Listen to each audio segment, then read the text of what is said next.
lebyi I vuhaxi bya mahungu ya SABC hi mihashela twi kusuka eStudio 12 Auckland Park eJoni. Xandla xa nhloko ya maphorisa ya Ekurhuleni Julius Mkhwanazi u khomiwile mayelana na rifu ra Emmanuel Mbese. It looked and obviously became evident that there was a line of march, and that line of march was to get General Khumalo and General Masemola in an accused box. Khomixini ya Madlanga yi twe leswaku khale ka nhloko ya IDEC Advocate Andrea Johnson a sindzisa leswaku Commissioner wa maphorisa General Fanny Masemola a khomiwa.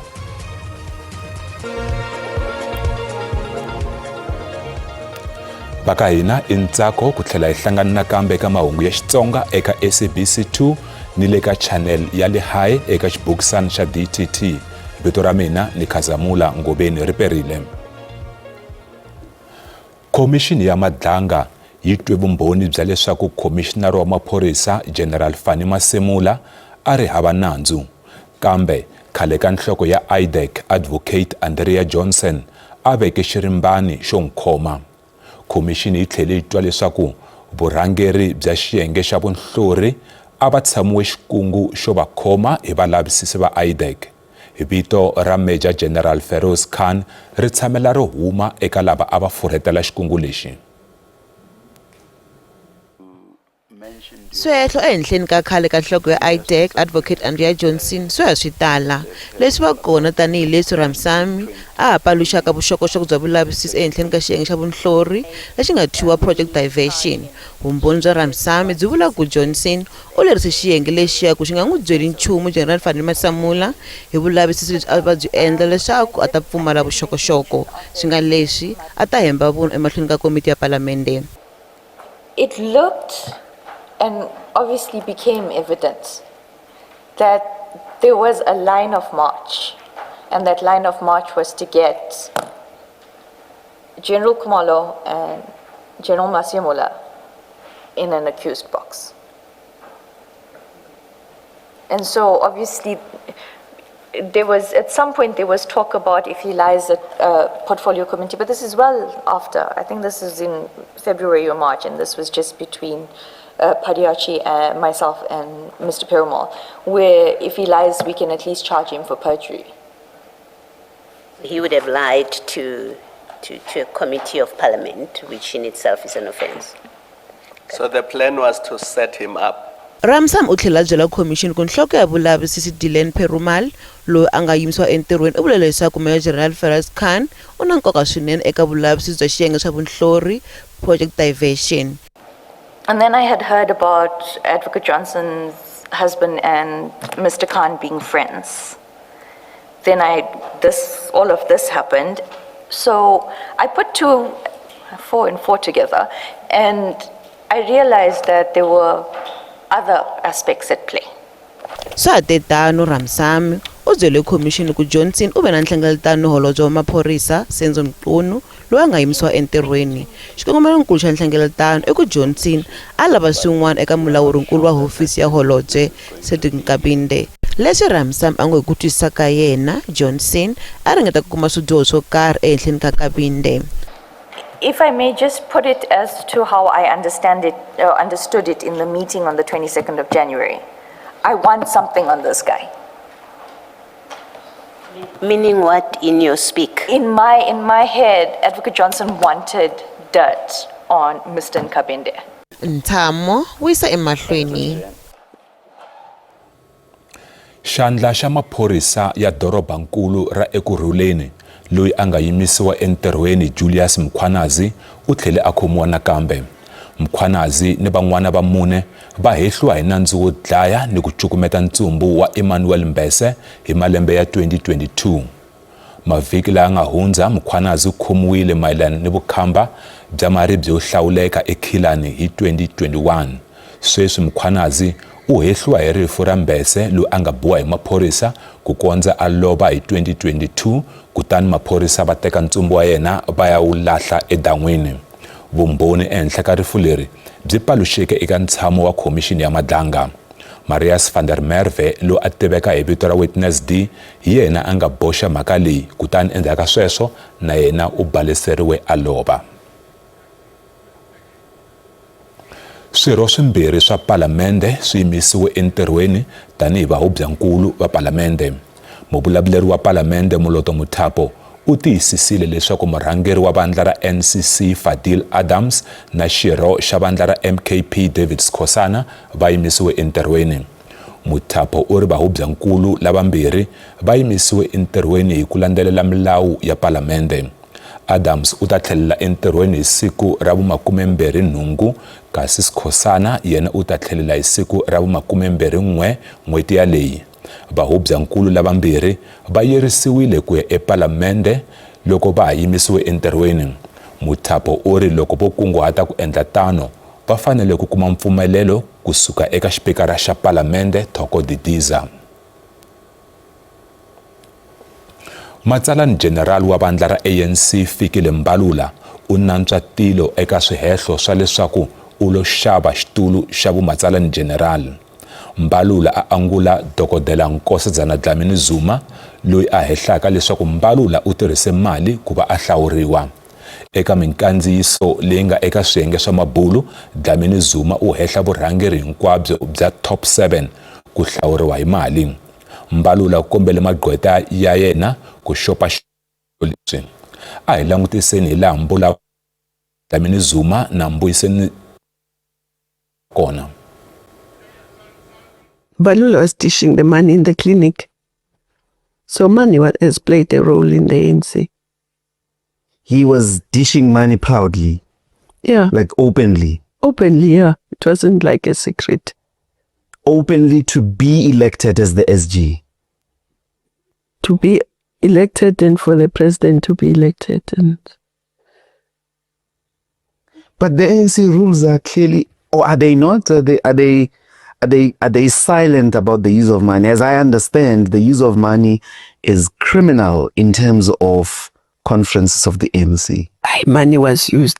We all know. We all know. We all saw it. At least in 22, we saw it. If you ask anyone who worked at the clinic at the time, they'll tell you. Even the media reported it, so it's not something, I'm not revealing a secret. The media reported it at the time. Ndzawulo ya timhaka ta matiko mambe na hofisi ya President Cyril Ramaphosa va tivisile leswaku va karhi va mpfapfarhuta xinawana xintshwa xa ku lawula mpfuno eka khale ka va president ni swandla swa vona. Mhaka leyi tivise hi holobye wa ndzawulo Ronald Lamula eka nhlengeletano ya vateki va mahungu laha a nga tlhela a khumba to tala leti katsaka ni nhlengeletano ya G20 ku hlawuriwa ka matsalankulu wa nhlangano wa matiko ya misava ni xiphiqo xa vahlampfa. Riendzo ra khale ka President Jacob Zuma ro ya India ri vange swivulavulo mayelana na matikhomelo ya khale ka va president na swandla swa va president. Hi nkarhi wa riendzo ra yena, Zuma u vone na wun'wana wa swirho swa ndyangu wa ka Gupta endhawini ya vukhongeri. Ndyangu wa ka Gupta a wu ri mahungwini endzhaku loko vamakwavo vanharhu va ka Gupta va laviwa hi nawu wa Afrika-Dzonga mayelana na milandzu yo vutliwa ka vulawuri bya mfumo, vukungundwani no ngongomerisa mali. Ndyangu wa Gupta wu ehliwa hi ku va na vuxaka lebyi nga basangiki na Zuma. A hi ro sungula Zuma a soriwa, u tlhele a soriwa ku ya eMorocco. Mfumo wu lava ku tiyisa leswaku milawu ya Afrika-Dzonga ya matiko mambe ya landzeriwa hi khale ka va president. We confirm that High Commissioner Anik Sukla has been recalled to the headquarters for further consultations. We have also submitted the recommendations to Parliament and to the Presidency to consider a new framework for protocol and diplomatic support to former presidents and former deputy presidents during international travel.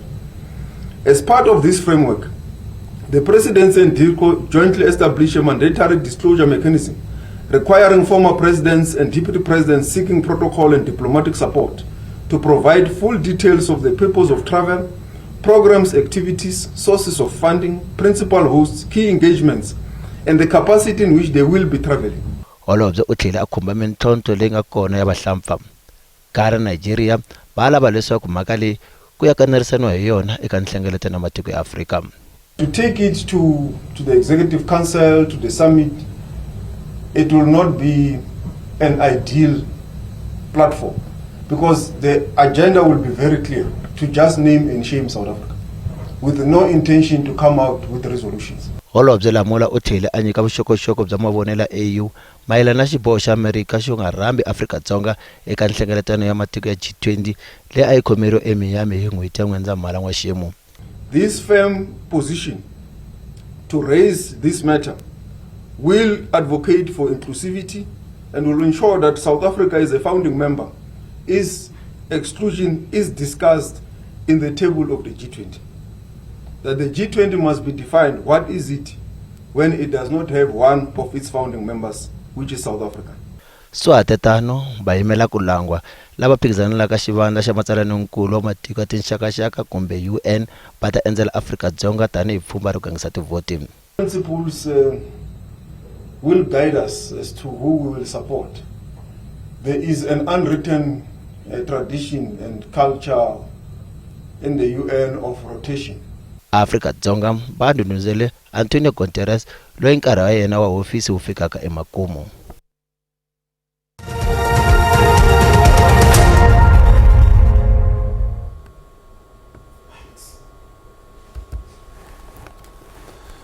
Kasi eka hungu ra hina ra nhlawulo vhiki leri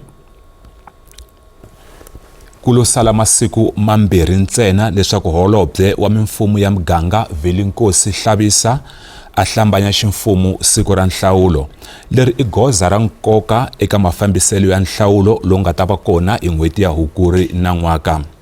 Tanihi ntolovelo hi burisana na nkulukumba Donald Shingange kusuka eka IEC. Nkulukumba Shingange ri perile na ku amukela ka mahungu ya Xitsonga. Inkomo na ku perisa vanhu hinkwavo ni ku i madyambu lamanene.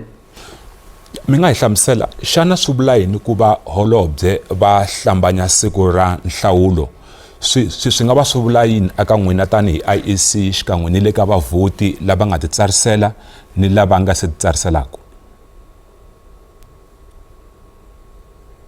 Inkomo yi mani ni kombisa ku hlambanyiwa ka siku eka lava va nga siku titsariselaka loko hi karhi hi vula ku sale masiku mambirhi swi vula leswaku va ha ri na nkarhi wa masiku mambirhi ku va va nga kota ku va va titsarisela ngopfungopfu lava va nga siku titsariselaka kasi lava va nga titsarisela ku ngo va mhaka ya ku va nkarhi wun'wana va kambisisa vuxokoxoko bya vona na ku tiyisisa eswitichi swa vona leswi va nga ta votelaka eka swona. Kasi loko hi langutisa eku hlambanyisiwa ka siku eka hina tanihi commission evusikwini bya ndzhaku ka ku hlambanyisiwa ka siku hi holobyenkulu Hlabisa voters roll yi ta pfala leswi vulaka leswaku a yi nge hi pfumeleli munhu ku va a nghena endzeni ka yona voters roll. Kasi nakambe i siku leri ku sungulaka ku tirhisiwa ka the electoral code of conduct kumbe xana xikatsa lexiya xa matikhomelo eka mavandla ya tipolitiki xikan'we na vayimela ku langwa vo tiyimela hi voxe hambi ku vaseketeri va vona. Kasi xin'wanyana swi vula ku va se mavandla ya tipolitiki xikan'we na vayimela ku langwa vo tiyimela hi voxe va nga kota ku va tisa emixaxamelo ya vona ya vayimela ku langwa eka hina tanihi commission leswi hi swi vitanaka ku submita hi ku hi ta tsundzuka ku sweswi system yi pfurile ku va kota ku va capture emixaxamelo ya vona kambe a va nge swi koti ku va submita va yimele ku hlambanyisiwa ka siku leriya. Xo hetelela ku hlambanyisiwa ka siku swi endla leswaku hina tanihi commission hi humesa leswi hi swi vitanaka election timetable laha ku ngo va nongonoko wa migingiriko leyi nga ta humelelaka kusukela endzhaku ka ku hlambanyisiwa ka siku ku ya fikela hi siku ra 4 Hukuri siku ra nhlawulo wa 2026 wa mimfumo ya muganga. Nkulukumba Shingange hi khensi swinene nkarhi wa n'wina. Vaaki va le Giyani a section F a va ha tshembi leswaku xiphiqo xa nkululo wa thyaka na risema lowu khulukaka xa ha ta ololoxiwa. Sweswi swi endla kwalomu ka 20 wa malembe xiphiqo lexi xi yimise vaaki hi nenge wun'we. Hi n'hweti ya Dzivamusoko na n'waka masipala wa Mopani wu byele xiyenge xa mahungu xa SABC leswaku va ta ololoxa xiphiqo lexi hi ku copeta ka tihlo. Kambe ni namuntlha vaaki va lo yima hi nenge wun'we hikokwalaho ka xiphiqo lexi. Endzhaku ka tin'hweti ta 4 masipala wa xifundzatsongo xa Mopani wu tshembisile ku lulamisa xiphiqo xa ku halaka ka nkululo emugangeni wa Section F eGiyani. Switarata swa ndhawu liya swa ha tele hi misava na thyaka ra nkululo. Hi hala tlhelo nkululo wa ya emahlweni wa halaka no khuluka eswitarateni. Risema ra nkululo na rona ri hunga vusiku na nhlikani.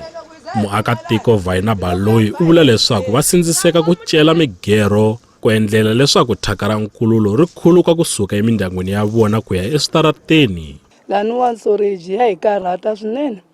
Leswi mi ni vonisaka sweswi munhu wa asthma no hlupheka no ku ni ti pfala hi mask a ni koti ku tlilina. Loko yo ze yi sungula nhluphekisa sweswi vana a va koti ku inga ta va khalima ku fika kwini fane tshame khe languta vana hi kuma ku yi bambita yi tala ya ba tsutsuma hi hala migerweni a hi koti na ku tlilina ene hi ti byalele misinya hi ku misinya yi hi hlayisaka.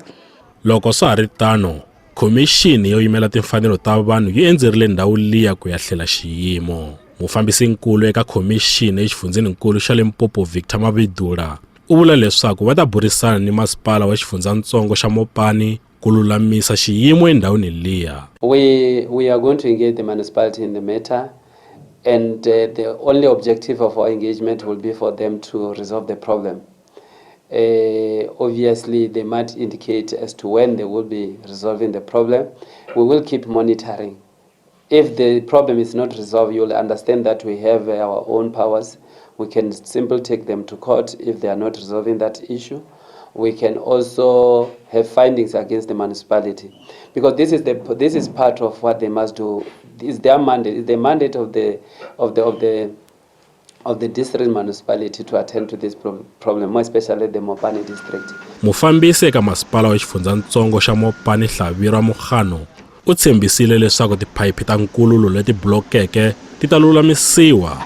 This project, it was about construction of the new sewer line, which will be supporting the existing. This project, it was about construction of the new sewer line, which will be supporting the existing sewer line, and then which was not constructed properly. So we had to correct certain ways, and then so the project was indeed completed by the end of April 2026. And then currently we are sending issues. Addressed was the unblocking, the connecting sewer line. Vaakatiko va vula leswaku va heleriwile hi ntshembo eka masipala wa Mopani ku va u ta lunghisa ku halaka ka nkululo endhawini ya ka vona tanihileswi xiyimo xi nyanyaka siku na siku. Evutivi Maluleko wa mahungu ya SABC a ri eSection F eGiyani. Kasi loko ha ri a Giyani, xitichi xa ku hlantswa mati a Giyani xa ha timiwile hi nkanu hi vatirhi lava koxaka muholo. Vatirhi va ri va fikelele xiboho lexi endzhaku loko matshalatshala yo burisana ni vatholi kusuka eka Lepelle Northern Water ya tsandzeke ku tswala mihandzu.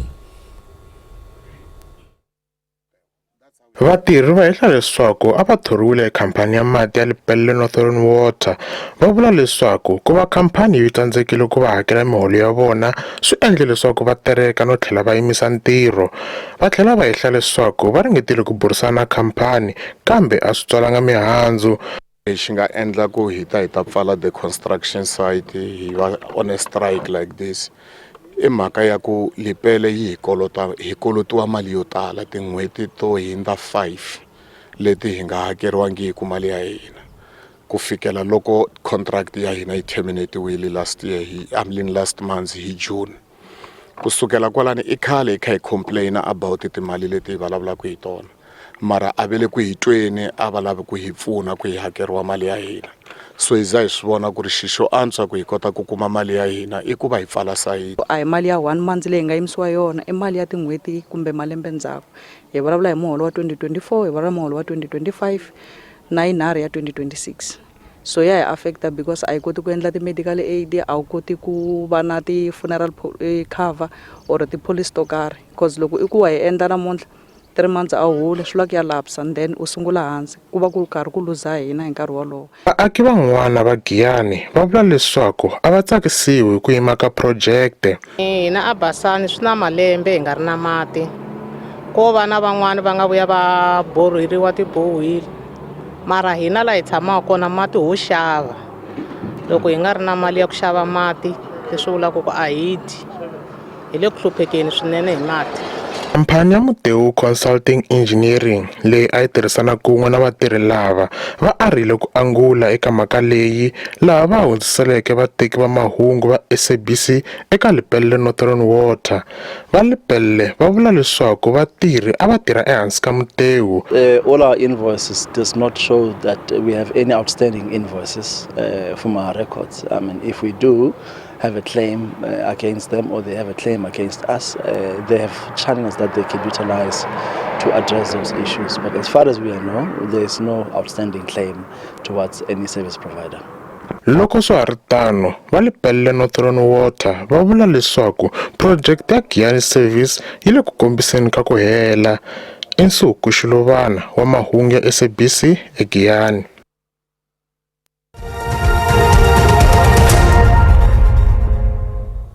Randi yi tiyelerile loko yi pimanisiwa na timali ta matiko ya misava. Nxavo wa dolara i 16 rand 30 cents, pondo i 21 rand 96 cents, euro i 18 rand 83 cents, kasi pula ya Botswana i 1 rand 15 cents. Minkavelo eka JSE a yi ri ehenhla namuntlha. Nsuku i $1,241 hi ounce, platinum i $1,733 hi ounce, nxavo wa oyili mbisi i $78.79 hi mphongolo. Mahungu ya namuntlha ya gimeta kwala, kambe mi nga fambeli kule endzhaku ka mavhengele Tsietsi Baloyi u yisa emahlweni ni maxelo. Inkomu.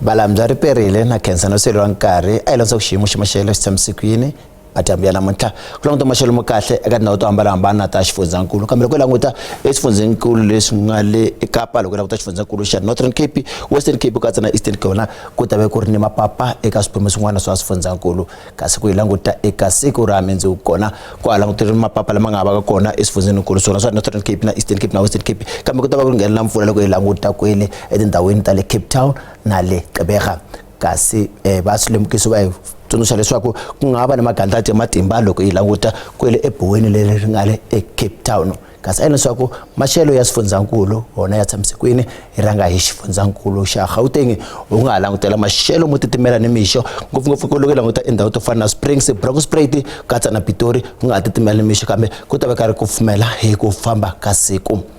Asi loko hi languta exifundzenikulu xa Limpopo kona u nga langutela maxelo mo kufumela eka ndhawu to hambanahambana loko languta Musina ku ta va karhi ku hisa, Thwanduna na ta va karhi hisa, Giyani yona ta va ri ka 9 ku ya ka 28 kasi loko ta Thawazimbi yona yi ta va titimela ni mixo kambe yi ta va karhi kufumela hi ku famba ka nkarhi kasi languta leswaku xifundzenkulu xa Mpumalanga xona xi tshamisekile u nga langutela maxelo mo hisa ni nhlikani loko ndhawu to fana Vusikukuza ku ta va karhi ku hisa, Maxixini ku ta va karhi ku horile kasi languta eMalahleni kona yi ta va ri ka 6 ku ya eka 24. Languta xifundzankulu xa le KwaZulu Natal u nga langutela maxelo mo hisa ni nhlikani loko languta eUlundi ku ta va karhi ku hisa ni nhlikani languta ndhawu to fana Kokstad kona ku ta va karhi ku horile ni mixo kambe ku ta kufumela hi ku famba ka nkarhi. Languta xifundzankulu xa le Eastern Cape ku ta va karhi ku titimela swinene ni mixo onda fondo umulatsona nta bakara mana stune misho kasi lonta equmbana loko ta bakara kutimela ni misho kana roba tsubiki yona ita bakara ititimela ni misho kambe ku ta kufumela hi ku famba ka nkarhi kasi lonta xifundzankulu xa Western Cape kasi ku da mundzuku ku ta bakara kufumela ka ndhawu to hambana kambe ku ta kutimela ni misho la nga ta va ku nghenela mpfula eka ndhawu to hambana kasi ku languta xifundzankulu xa Northern Cape yona ku ta titimela ni misho kambe ku ta kufumela ku famba ka nkarhi lona ndhawu ta fana na Appington ku ta va kufumela ni nhlikani ku rumana yona ita va ri ka 4 ku ya ka 23. Languta xifundzankulu xa le Free State yona u nga langutela maxelo mo titimela ni mixo ndhawu to fana Bloemfontein to ka titimela Bothaville ndhawu ka ri titimela kambe ta va kufumela hi ku famba ka nkarhi kasi ku languta xifundzenkulu xa North West yona u nga langutela maxelo mo titimela ni mixo languta Potchefstroom ka ku titimela ni mixo languta Rustenburg na ta va titimela ni mixo kambe ku ta va ka ri kufumela ku famba ka nkarhi fana ndhawu to fana na Mahikeng ku ta va ka ri kufumela ni nhlikani Vryburg na ta va kufumela kasi Taung yona ta va ri ka 4 ku ya eka 25 la ku ri maxelo ya mkhomelo wona ka madyamana namuntlha ra perile.